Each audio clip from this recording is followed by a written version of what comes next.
UP की 9 विधानसभा सीटों पर उपचुनाव हो रहे हैं। नामांकन की प्रक्रिया पूरी हो गई है। प्रयागराज की फूलपुर विधानसभा सीट पर भी चुनाव हो रहा है और इस सीट पर बीजेपी जहां हैट्रिक लगाने के लिए चुनाव मैदान में उतरेगी, वहीं लोकसभा चुनाव में जिस तरह से पीडीए का हिट फार्मूला चला था, समाजवादी पार्टी और कांग्रेस इस सीट को जीतने का पूरा मन बना रही है। लेकिन सबसे बड़ी टेंशन इस पर कांग्रेस के जिला अध्यक्ष ने कर दी है, क्योंकि कांग्रेस के जिला अध्यक्ष सुरेश यादव ने यहां पर बगावत करके निर्दलीय प्रत्याशी के तौर पर पर्चा भरा है। हालांकि अभी इस सीट पर गुंजाइश है, लेकिन बसपा के जितेंद्र सिंह भी इस सीट पर दावा ठोक रहे हैं। तो कुल मिलाकर सभी पूरे दमखम से इस सीट पर चुनाव लड़ रहे हैं। लेकिन नामांकन के बाद इस सीट को लेकर क्या तस्वीर उभरी है, हमारे साथ बातचीत के लिए यहाँ पर एक पैनल मौजूद है, जिसमें समाजवादी पार्टी, कांग्रेस और इसके साथ साथ बीजेपी के तमाम जो नेतागण है वो मौजूद हैं। उनसे बातचीत करते हैं। सबसे पहले हम समाजवादी पार्टी के पास चलेंगे। सबसे पहले ये बताइए कि फूलपुर विधानसभा सीट की अगर बात करें तो यहाँ पर 4 बार फूलपुर सीट पर समाजवादी पार्टी का कब्जा रहा है, लेकिन पिछली 2 बार से बीजेपी ये सीट जीतती रही है। किस तरह का मुकाबला अब चुनाव में देखते हैं? अभी अब देख लीजिए, लोकसभा का चुनाव हुआ, मुकाबले की तो बातें नहीं कीजिए। लोकसभा के चुनाव में लगभग 18,000 से हमारी पार्टी फूलपुर विधानसभा का चुनाव जीती है जो है। तो एक तरफा चुनाव है, कहीं कोई लड़ाई नहीं, मुकाबले में कोई नहीं है, बिल्कुल नहीं जी। डॉक्टर साहब आपसे जवाब देंगे। डॉक्टर शैलेश पांडे हैं, बीजेपी नेता हैं। ये बताइए कि तो दावा कर रहे हैं कि लोकसभा चुनाव में जिस तरह से 18,000 की लीड मिली थी वो बरकरार रहेगी। देखिए, इनके दावे की पोल आज ही खुल गई है।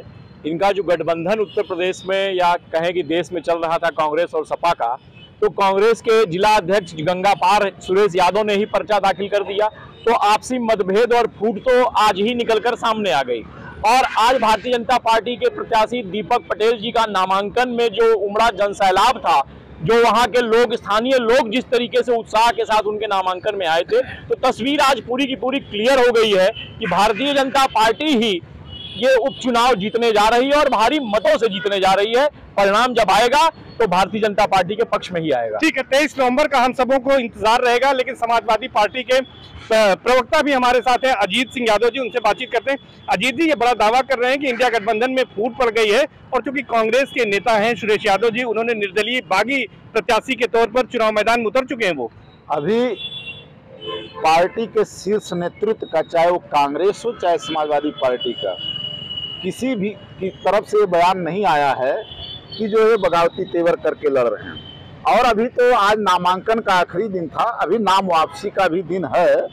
तो बड़े नेताओं से बात करके जो तय होगा देखा जाएगा। लेकिन गंगा पार अध्यक्ष सुरेश यादव के लड़ने से समाजवादी पार्टी के जो वोटर हैं उनके ऊपर कोई प्रभाव पड़ने वाला नहीं है। और 2022 का जो विधानसभा का चुनाव हुआ था, उसमें भी मुस्तफा सिद्दीकी जी बहुत कम 2700 वोट से लगभग हारे थे मात्र। और लोकसभा का 2024 में जब चुनाव हुआ तो 18,000 वोट से जो है प्रवीण पटेल जी जो इनके सांसद हुए हैं उसी फूलपुर से हार गए। तो इससे साबित होता है कि जो जनता का मूड है और जो पीडीए का मूड है, जो समाजवादी पार्टी नारा दे करके चल रही है, और महंगाई के सवाल पर, भ्रष्टाचार के सवाल पर, पेपर लीक के सवाल पर, और जो इस बहराइच में दंगा करा के भाजपा के लोग जीतना चाहते हैं, इन सब सवालों को लेकर के जनता ने अपना मूड बनाया है कि इस उपचुनाव में जो 9 सीटों पर हो रहा है, भारतीय जनता पार्टी को सबक सिखाने का काम करेंगे। अच्छा, हम भाजपा से इसका जवाब लेते हैं। आरोप लगा रहे हैं कि पेपर लीक है, इसके अलावा ध्रुवीकरण, बहराइच का मुद्दा उठा रहे हैं। तो क्या लग रहा है उपचुनाव में ये सारे मुद्दे चलेंगे कि स्थानीय मुद्दे चलेंगे? सर, इनके पास कोई मुद्दा तो रह नहीं गया है, तो ये एक बहाना खोज रहे हैं। ये बहानेबाजी नहीं चलेगी। अब पूरे उत्तर प्रदेश में 9 की 9 सीट भारतीय जनता पार्टी बड़ी भारी मतों से जीतने जा रही है।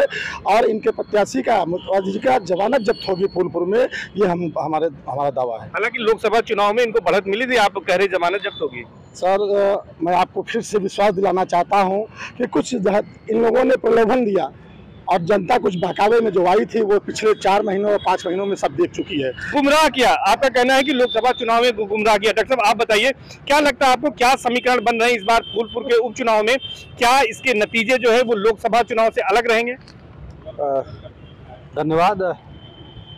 चुनाव तो चूंकि बहुत सारी पार्टियां हैं, खासकर राष्ट्रीय पार्टी और समाजवादी पार्टी, बहुजन समाज पार्टी, चुनाव में मुद्दे जीवित हैं और जनता मुद्दों के आधार पर वोट करेगी, चाहे समाजवादी पार्टी करे चाहे भारतीय जनता पार्टी। क्या मुद्दा है फूलपुर का? और फूलपुर का जो मुद्दा है वह बेरोजगारी, महंगाई, भ्रष्टाचार, और खास तौर से हम इलाहाबाद में हैं तो इलाहाबाद प्रयागराज में जो छात्र हैं, छात्रों का सबसे बड़ा मुद्दा है वांड का ना निकलना, वैकेंसी का ना आना। दूसरी बात है लगातार सरकार विफल हो रही है कि नहीं, रोजगार देने में कोताही बरत रही है और रोजगार के अवसर भी उपलब्ध नहीं है और पेपर लीक बराबर हो रहे हैं, तो युवाओं में आक्रोश होगा और इसका परिणाम विधानसभा चुनाव में निश्चित रूप से देखने को मिलेगा। तो निश्चित तौर पर आपका ये कहना है कि ये तमाम जो मुद्दे हैं, स्थानीय रोजगार और तमाम वैकेंसी ना आना, इसका असर पड़ेगा। युवा हैं सोम द्विवेदी जी हमारे साथ। सोम जी, आप बताइए, आपको क्या लगता है कि ये तमाम मुद्दे रहेंगे या फिर जो विकास है, कानून व्यवस्था, ये भी मुद्दा रहने वाला है? कानून का मुद्दा तो प्राथमिक है यूपी में, और इनके जो पूर्व में प्रलोभन के मुद्दे रहे हैं उससे जनता बहुत खफा है। इसलिए यूपी में उपचुनाव में इस बार सपा पूरी तरह सफा है। सफा है, सफा। एक बड़ी बात कही आपने। आपसे जान लेते हैं कि क्या लगता है कि ये जो उपचुनाव है वो किस ओर जा रहा है? अभी तक जो तस्वीर उभरी है उसमें क्या लग रहा है कि किस तरह के नतीजे आने वाले हैं फूलपुर को लेकर? फूलपुर को लेकर के नतीजे यही आएंगे कि समाजवादी पार्टी यहाँ पे भारी बहुमत से विजय प्राप्त करेगी, क्योंकि बेरोजगारी, महंगाई, भ्रष्टाचार सारे मुद्दे जो हैं, इसी मुद्दे को लेकर के समाजवादी पार्टी चुनाव लड़ रही है और यही सारे मुद्दे समाजवादी पार्टी को विजय प्राप्त कराएंगे। डॉक्टर हरिप्रकाश यादव जी हमारे साथ हैं। सर, आपसे जानना चाहेंगे कि जिस तरह के समीकरण और जिस तरह के हालात बने हैं अभी नामांकन के बाद, सुरेश यादव जी कितने बड़े फैक्टर होंगे, कितनी टेंशन टाइट कर रहे हैं वो गठबंधन की? मैं आपको कह सकता हूं कि सुरेश यादव जी ने नामांकन किया। अभी तो आज नामांकन की अंतिम तिथि थी जो है, अभी नाम वापसी की भी तिथि है जो है।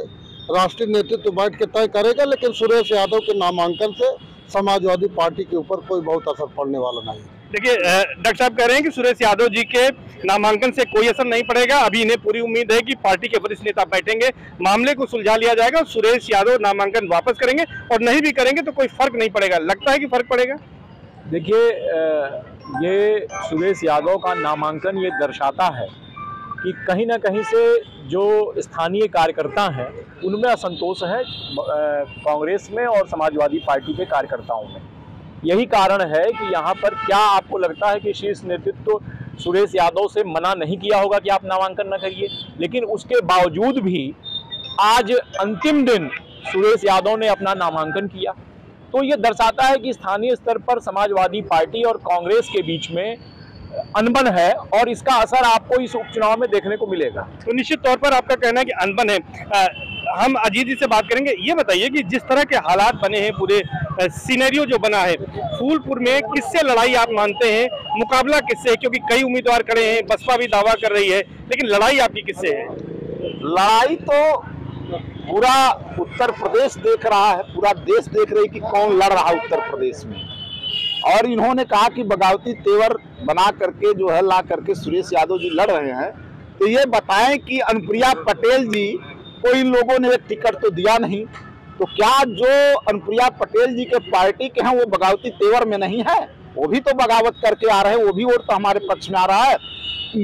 निषाद पार्टी के संजय निषाद जी अलग चिल्ला रहे हैं।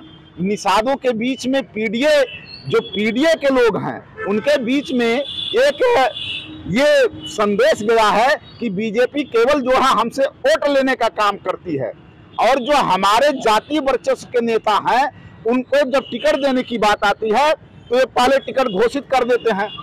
यहाँ पर फूलपुर में भी अनुप्रिया पटेल जी टिकट मांग रही थी, कह रही थी, दावा भी ठोक रही थी कि हमको दिया जाए। संजय निषाद जी मझवा से और कटहरी से उनके कैंडिडेट लड़े थे पिछली बार चुनाव, उनको टिकट नहीं दिया गया, वो भी नाराज हैं।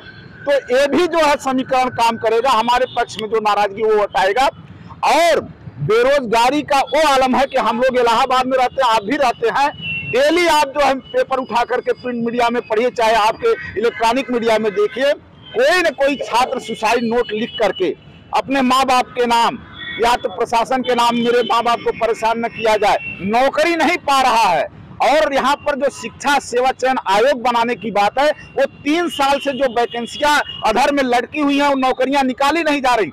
योगी मुख्यमंत्री जी डेली पेपर में बोलते हैं, डेली पेपर में छपता है कि अधियाचन मांग लिया गया है, कितना रिक्त पद मांग लिया गया है, लेकिन वैकेंसी आती नहीं।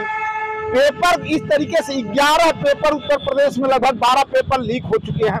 नीट, नेट, पुलिस से लेकर के जो भी वैकेंसी, आयोग की ये स्थिति रही कि यहीं पे जहां पर हम बाइट दे रहे हैं आरओ और यारो के छात्र लगातार यहीं पर आंदोलन कर रहे थे, कितनी लाठी खाए। वो पेपर तो सरकार ने कैंसिल किया। ये सब मुद्दा, क्योंकि उपचुनाव में ही नहीं, लोकसभा के चुनाव में सब मुद्दा जो प्रभावी रहा है और उपचुनाव में मुद्दा और जोर शोर से उठेगा और हम लोग भारतीय जनता पार्टी को हराएंगे और सबक भी सिखाएंगे। हराएंगे, सबक सिखाएंगे।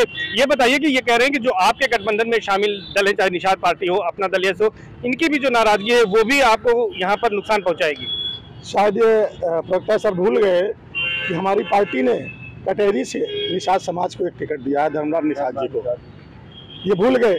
ये तो भूलते हैं क्या इन्होंने किसी निषाद समाज से टिकट दिया है? और ये आयोग की बात करते हैं, आप पिछले 7 वर्षों से आप पीछे जाइए तो ये कौन सा आयोग कहता है, शायद हमें नहीं कहना चाहिए। मैं एक चैनल के माध्यम से बताना चाहता हूँ कि उस समय एक विशेष आयोग बन गया था हमारा आयोग। आज जो भी वैकेंसियां हो रही है, जो भी नियुक्तियों को लेकर क्या कहेंगे? कहना है समाजवादी पार्टी का ये बड़ा मुद्दा है। देखिए, नियुक्तियां भारतीय जनता पार्टी में बराबर हो रही हैं और शुचिता के साथ हो रही हैं। जैसा कि अभी अजीत जी ने कहा, ये सही बात है कि आप जरा अपने सपा के शासनकाल की भर्तियों को देख लीजिए। आपने कहा कि पेपर आउट हो जा रहा है, पेपर आउट हो रहा है तो पेपर की दोबारा परीक्षा भी हो रही है शुचिता के साथ। लेकिन इसके पहले क्या होता था? पेपर आउट होता था, लोग जानते भी नहीं थे, एक विशेष वर्ग के लोगों को एसडीएम से लेकर और नीचे तक की बोलियां बोल दी जाती थी। लेकिन आज भारतीय जनता पार्टी के कार्यकाल में जो भी परीक्षा लीक हुई उसको फिर से दोबारा शुचिता के साथ परीक्षा कराई गई। और अभी हमारे साथी कह रहे थे, पीडीए की बात कर रहे थे। इनका पीडीए समाजवादी पार्टी का है, परिवार डेवलपमेंट अथॉरिटी। इसमें केवल और केवल परिवार के विकास की बात की जाती है। ये पूरा समाज इसको अच्छे तरीके से जान गया है। पीडीए को लेकर बड़ा आरोप लगाया है कि ये जो है परिवार डेवलपमेंट अथॉरिटी है। अब ये तो आरोप तरह तरह के लगा रहे हैं। जो है पहले अपने गिरेबान में झांके जो है कि इनके यहाँ पीडीए का क्या है। जो है इनके यहाँ तो परिवारवाद चरम पर है। कौन ऐसा विधायक, कौन ऐसा सांसद, बड़े बड़े नेता नहीं है जिनके पुत्र आज की डेट में चुनाव नहीं लड़े हैं, सांसद विधायक नहीं। जरा पहले अपने पार्टी की देख लें। जो है फूलपुर जीत रहे हैं। बिल्कुल फूलपुर 100% जीत रहे हैं। फूलपुर को लेकर क्या कहेंगे? फूलपुर में भारतीय जनता पार्टी समाजवादी पार्टी के साइकिल की पंचर निकालने जा रही है। क्या कहना है? फाइनल कमेंट क्या है? बिल्कुल सपा की जमानत जब्त होने जा रही है। आपको क्या लग रहा है? Final comment. फूलपुर में भारतीय जनता पार्टी जीतेगी। सर क्या इस बार फूलपुर में ही नहीं, पूरे 9 विधानसभा में हम लोग कमल को कीचड़ में दफन कर देंगे समाजवादी लोग। क्या लग रहा है आपको? हमारा मानना यह है कि 2 ध्रुवीय लड़ाई होगी। 19-20 जो भी रहे, एक तरफ भारतीय जनता पार्टी और गठबंधन, दूसरी तरफ समाजवादी पार्टी गठबंधन। तो निश्चित तौर पर सबकी अलग अलग राय है, अलग अलग पार्टियों के अलग अलग दावे भी हैं। समाजवादी पार्टी का जहां दावा है कि इस सीट पर वो जीत दर्ज करेगी, तो वहीं पर बीजेपी का कहना है कि इस बार जीत दर्ज कर वो हैट्रिक लगाएगी। हालांकि जो विश्लेषक है उनका यह मानना है कि बीजेपी और समाजवादी पार्टी के उम्मीदवार के बीच में कड़ी लड़ाई होगी, कड़ा मुकाबला होगा। लेकिन सबसे बड़ी बात यह है कि कांग्रेस के बागी जिला अध्यक्ष सुरेश यादव ने सभी की यानी कि गठबंधन की टेंशन को टाइट कर रखा है। सर्वेश दुबे, न्यूज़ 18 प्रयागराज।